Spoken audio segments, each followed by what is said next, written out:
Director Adams. Today, we are announcing several actions the Justice Department has taken to disrupt and prosecute criminal activity associated with the Russian regime. The first action we are announcing today is the unsealing of an indictment charging Russian oligarch Konstantin Malofev with sanctions violations. As the indictment charges, the Treasury Department previously identified Malofev as one of the main sources of financing for Russians promoting separatism in Crimea and for providing material support for the so-called Donetsk People's Republic. After being sanctioned by the United States, Malofev attempted to evade the sanctions by using co-conspirators to surreptitiously acquire and run media outlets across Europe. We are also announcing the seizure of millions of dollars from an account at a U.S. financial institution, which the indictment alleges constitutes proceeds traceable to Malofev's sanctions violations. The Justice Department will continue to use all of its authorities to hold accountable Russian oligarchs and others who seek to evade U.S. sanctions. The second action we are announcing today is the disruption of a global botnet controlled by the Russian military intelligence agency, commonly known as the GRU. The Russian government has recently used similar infrastructure to attack Ukrainian targets. Fortunately, we were able to disrupt this botnet before it could be used. Thanks to our close work with international partners, we were able to detect the infection of thousands of network hardware devices. We were then able to disable the GRU's control over those devices before the botnet could be weaponized. Today's announcements are part of a series of actions that the Justice Department has recently taken to disrupt and prosecute criminal activity associated with Russia. Yesterday, together with our German law enforcement partners, we seized the Russia-affiliated Hydra darknet market, the world's largest illegal marketplace on the dark web. We also filed criminal charges against a Russian national who we allege administered the market's technical infrastructure. And on the day before that, again with our international partners, we seized the Tango, a super yacht owned by Viktor Vekselberg, another sanctioned oligarch with close ties to the Russian regime. On that same day, we obtained seizure warrants targeting the assets of several additional sanctioned Russian nationals. The Justice Department will continue to work alongside our international partners to hold accountable those who break our laws, threaten our national security, and harm our allies. Our message to those who continue to enable the Russian regime through their criminal conduct is this: it does not matter how far you sail your yacht. It does not matter how well you conceal your assets. It does not matter how cleverly you write your malware or hide your online activity. The Justice Department will use every available tool to find you, disrupt your plots, and hold you accountable. Finally, I cannot close without acknowledging the horrible images that all of us have seen coming out of Ukraine, particularly from Bucha this week. We have seen the dead bodies of civilians, some with bound hands, scattered in the streets. We have seen the mass graves. We have seen the bombed hospital, theater, and residential apartment buildings. The world sees what is happening in Ukraine. The Justice Department sees what is happening in Ukraine. This department has a long history of helping to hold accountable those who perpetrate war crimes. One of my predecessors, Attorney General Robert Jackson, later served as the chief American prosecutor at the Nuremberg trials. Today, we are assisting international efforts to identify and hold accountable those responsible for atrocities in Ukraine, and we will continue to do so. I'm now going to turn over the program to Deputy Attorney General Monaco, who will share more information about the indictment that was unsealed today.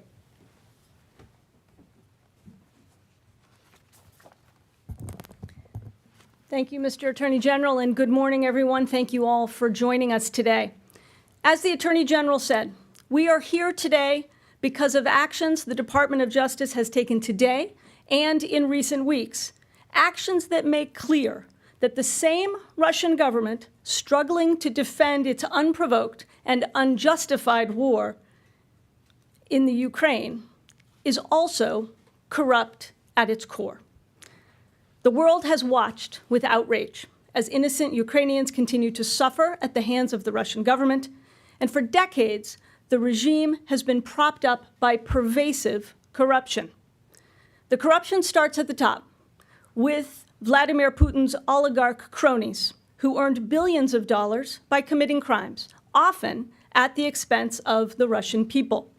The crimes these billionaires facilitate, in fact, facilitate Russia's unprovoked aggression and fuel a life of luxury for the very few. The world watches in horror as Ukrainians are forced to flee their homes, schools, and hospitals, and as they bury innocent civilians. Last month, the Attorney General asked me to establish a task force KleptoCapture, to use the full range of the department's authorities to hold accountable those oligarchs who enable the Russian regime, and to ensure that those same oligarchs feel the pain of the sanctions that have been levied on them in response to Russia's aggression in Ukraine. That task force has been hard at work. Earlier this week, our law enforcement partners in Spain, acting on our request and pursuant to a warrant issued by a United States court, seized a $90 million yacht named the Tango, belonging to sanctioned Russian oligarch Viktor Vekselberg. That yacht was subsequently searched by Spanish authorities, accompanied by agents of the FBI and Homeland Security investigations. Vekselberg was sanctioned in 2018 by the U.S. Treasury Department as part of a suite of sanctions imposed in response to Russia's invasion of Crimea.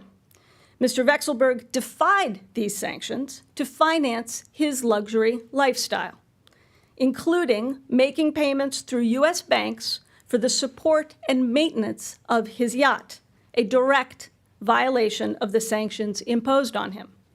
In seizing the Tango, the department demonstrated our commitment to holding accountable corrupt Russian oligarchs, a commitment we are not finished honoring.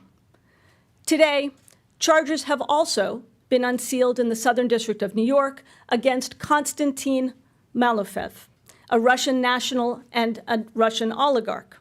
Malofev is charged with conspiring to violate and violating United States sanctions.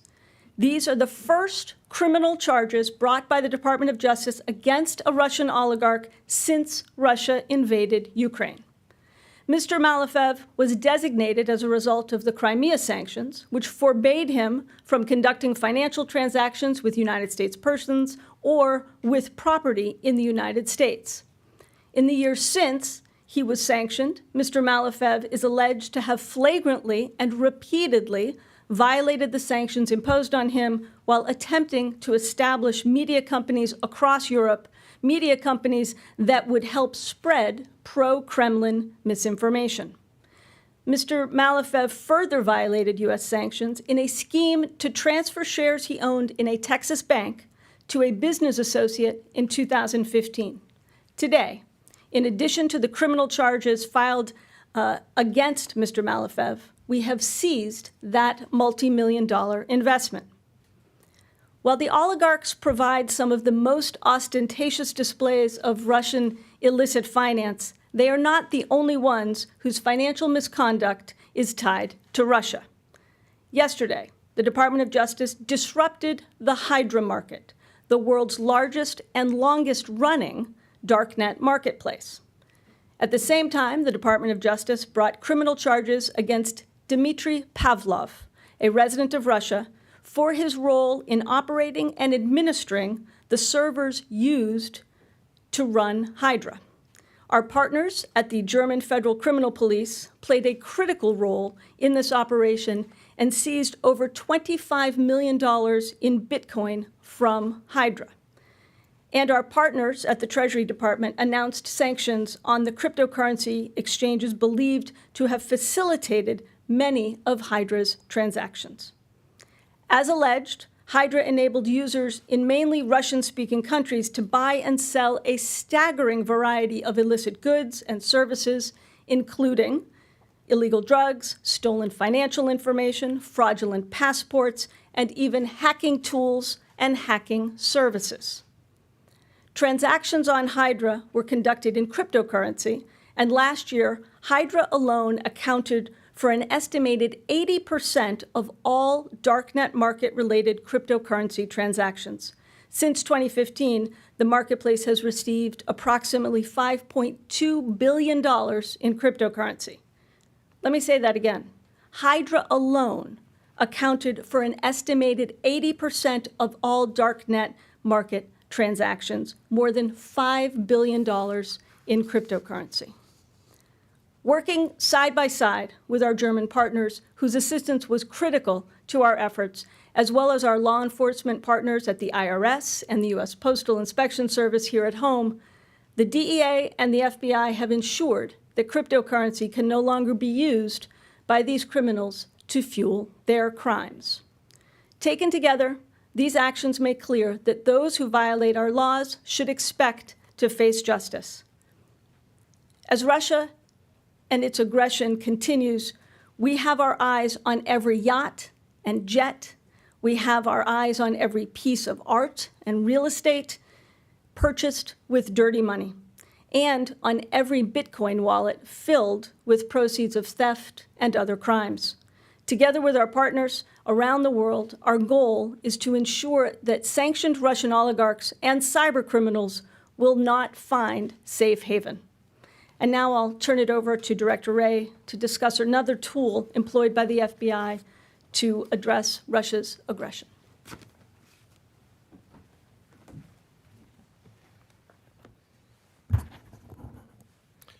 Thank you, Lisa. I'm pleased to be here today to help announce this series of actions countering threats originating from Russia. I want to focus for a few minutes on the FBI's role in one of the actions the Attorney General mentioned and what it says about the FBI's unique cyber capabilities and what we can accomplish together with the private sector. Today, we're announcing a sophisticated, court-authorized operation disrupting a botnet of thousands of devices controlled by the Russian government before it could do any harm. We removed malware from devices used by thousands of mostly small businesses for network security all over the world, and then we shut the door the Russians had used to get into them. Yesterday's darknet takedown struck a blow against Russian criminals and the ecosystem of cryptocurrency tumblers, money launderers, malware purveyors, and others supporting them. The botnet disruption we're announcing today strikes a blow against Russian intelligence, the Russian government. The bot network we disrupted was built by the GRU, the Russian government's military intelligence agency, and in particular, it was the unit in the GRU known to security researchers as Sandworm Team. This GRU team, Sandworm, had implanted a specific type of malware known as Cyclops Blink on thousands of WatchGuard Technologies Firebox devices. These are security appliances, mainly firewalls, that are typically deployed in home office environments and in small to mid-sized businesses.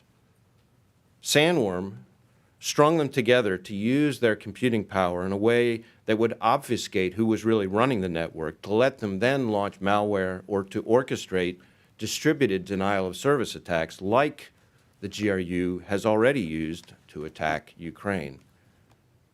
And I should note here that the GRU's Sandworm team has a long history of outrageous destructive attacks. The disruption of the Ukrainian electric grid in 2015, attacks against the Winter Olympics and the Paralympics in 2018, a series of disruptive attacks against the nation of Georgia in 2019, and in 2017, the NotPetya attack that devastated Ukraine but also ended up hitting systems here in the US, throughout Europe and elsewhere, causing more than $10 billion that's with a B, in damages, one of the most damaging cyber attacks in the history of cyber attacks.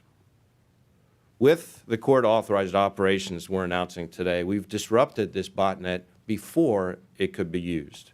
We were largely able to do that because we had close cooperation with WatchGuard. We've worked closely with WatchGuard to analyze the malware and develop detection tools and remediation techniques over the past several weeks. And our operation removed Russia's ability to control these firebox devices on the botnet network and then copied and removed malware from the infected devices. Now, I should caution that as we move forward, any firebox devices that acted as bots may still remain vulnerable in the future until mitigated by their owners. So those owners should still go ahead and adopt WatchGuard's recommended detection and remediation steps as soon as possible. We're continuing to conduct a thorough and methodical investigation, but as we've shown, we are not going to wait for our investigations to end to act. We're going to act as soon as we can with whatever partners are best situated to help to protect the public. This announcement today shows the value of the FBI's technical expertise and unique authorities, both as a law enforcement agency and an intelligence service. That unique combination, both of which were essential to the success of this operation. It also shows what we can accomplish with our partners to help companies, like the thousands of mostly small businesses affected by this botnet, hit by threats like these posed by the Russian government. Our partnership with the private sector was key here. WatchGuard enthusiastically cooperated with the FBI to figure out the source of the infection and to counter it. That kind of cooperation makes successes like the one we're announcing today possible, and it'll continue to be important going forward. The Russian government has shown that it has no qualms about conducting this kind of criminal activity, and they continue to pose an imminent threat. And this global botnet disruption, in conjunction with the other actions discussed today, reflect an aggressive effort by the FBI and our partners to go on offense against Russian cyber threats wherever they appear. I'd also like to commend our partners at the DEA, IRS, and our foreign partners on the Hydra Darknet takedown, and all the men and women of the FBI involved with both of those operations, as well as the indictments and property seizures involving Russian oligarchs this week. I should emphasize that we will continue to rely on companies to work with us the way WatchGuard has so that we can protect our nation's cybersecurity together. For businesses, I would encourage you to have a cybersecurity plan and to include contacting your local FBI field office as an important part of that plan. And if you suspect a cyber intrusion, please contact your local FBI field office immediately. The more quickly we get involved, the more we can do to protect you. We are laser focused on disrupting the threat, on preventing harm from dangerous adversaries. And sometimes that means making arrests, and other times, like both yesterday and today, that means taking adversaries' capabilities off the field. No agency or business can do this alone. It takes everyone's cooperation, and the FBI will be there to work with you on cyber threats from Russia or anywhere else. Finally, I would like to thank and congratulate our FBI teams in a wide number of field offices, both here in the United States and our legal attaché offices overseas for their work that has paid off this week. With seizing sanctioned assets here and in Spain, with the indictments that we're announcing today, and with the disruption of both criminal and hostile intelligence activities that we're here to discuss this morning. Thank you. Mr. Attorney General, you said the Justice Department has a long history of holding those accountable who commit war crimes. What role for the Justice Department do you contemplate in Ukraine? Yesterday, I personally spoke with our chief Justice Department prosecutor in Paris who was meeting with the French war crimes prosecutor. The day before, criminal division prosecutors met with prosecutors from Eurojust and Europol to work out a plan for gathering evidence with respect to Ukraine. And at the same time, the United States is, at the request of the Ukrainian prosecutor, assisting in the collection of information with respect to the atrocities that took place in Ukraine and that are still taking place. All right. Jake. Mr. Attorney General, are you calling for a Nuremberg-style trial, and would you be involved in that? Number one, and on an off-topic question, I know that you don't comment on ongoing investigations, but would you confirm that you're being briefed on the Hunter Biden investigation? All right, on the second off-topic question, we don't comment about pending investigations, so that's as best I can give you on that.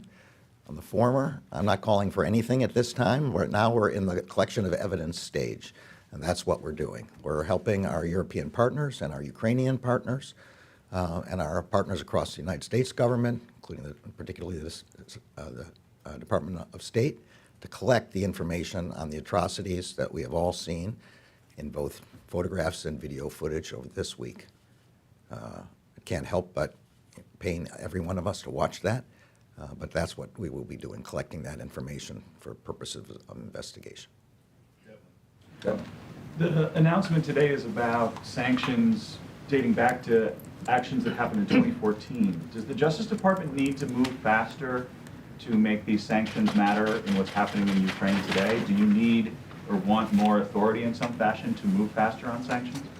Well, I hope you were going to conclude that we were moving awfully fast, given the number of things that we've announced today and we announced before. Once sanctions are imposed, then the violation, that freezes. Then the violation of sanctions is attempting to move them, attempting to hide them, attempting to distribute them. So, of course, we're moving on the ones that have violated the sanctions rules. But we also have sanctions that the Treasury Department has imposed, and anyone who attempts to violate those sanctions will be prosecuted, investigated. There will be seizures as soon as we can. Mr. Attorney General, I'm wondering how much you're seeing evasive activity by Russian oligarchs that you're targeting at this point. Are they taking specific steps? What kind of specific steps are they taking to hide their assets? And then, if I may, can you just Let's try that one first. So I'm going to turn to the Deputy Attorney General and the Director of the Task Force to answer that question. Thanks very much. Well, as the Attorney General mentioned, the sanctions activity, once those are imposed, that freezes the assets, and the criminal activity is in itself the evading of those sanctions, so seeking to move those assets. Now, I'm not going to disclose to you what we see in our investigations, but suffice to say that we have sophisticated methods and a great deal of expertise that we've brought together with the KleptoCapture task force, whether it's money laundering, tracing, sophisticated cryptocurrency tracing efforts, you name it. We're bringing all of that to bear to go after the efforts to evade these sanctions using whatever means criminal actors use. I'll ask Mr. Adams if he's got anything to add. Thank you. I think as the indictments themselves lay out, the department's aware of a number of different typologies and processes by which people attempt to hide assets. There are obviously public reporting and very much public online Twitter feeds regarding the physical movement of ostentatious property that I think everybody's aware of. The department's aware of those and other efforts, and will continue to investigate evasion in all forms. And then, Mr. Attorney General, if I may just do a quick follow-up on the you mentioned that you're helping to document the war crimes that are taking place. That you're helping your international partners. Yeah. Can you be more specific on how you're helping them? What specifically are you doing? Well, I think I've told all I can tell right now. We've been meeting with Europol and Eurojust in Paris over this week. And as I said, our most senior Justice Department Criminal Division prosecutor has been meeting with the French prosecutor, war crimes prosecutor, and we're working with the State Department team on a multinational effort to support the Ukrainian prosecutor. Mr. Attorney General, could you first identify the media organizations that you believe are linked to the oligarch, and then I have a second question. I don't know whether that was disclosed in the indictment, but I'll leave it.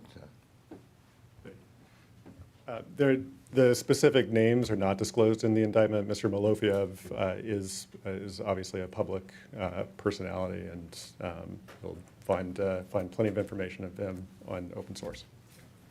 And then, if I may, it's been several weeks since the department received a referral from Congress on Mark Meadows, and the House is poised to vote again on 2 referrals today. What do you say to those who may be losing confidence in the department because it's taking so long? And do you have concerns that congressional referrals become somewhat toothless if the department doesn't take enforcement action? Yeah, so the Meadows referral went to the United States Attorney for the District of Columbia. It's been made quite public, and we will follow the facts and the law wherever they lead. We don't comment any further on investigations. Thanks. All right. Thank you, everybody. Thank you all. everybody. Thank you.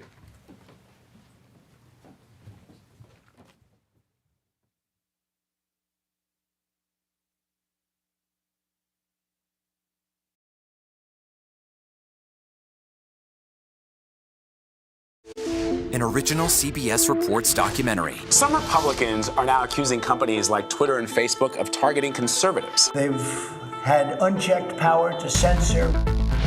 I do not have access to my main Facebook account. I wasn't given an explanation.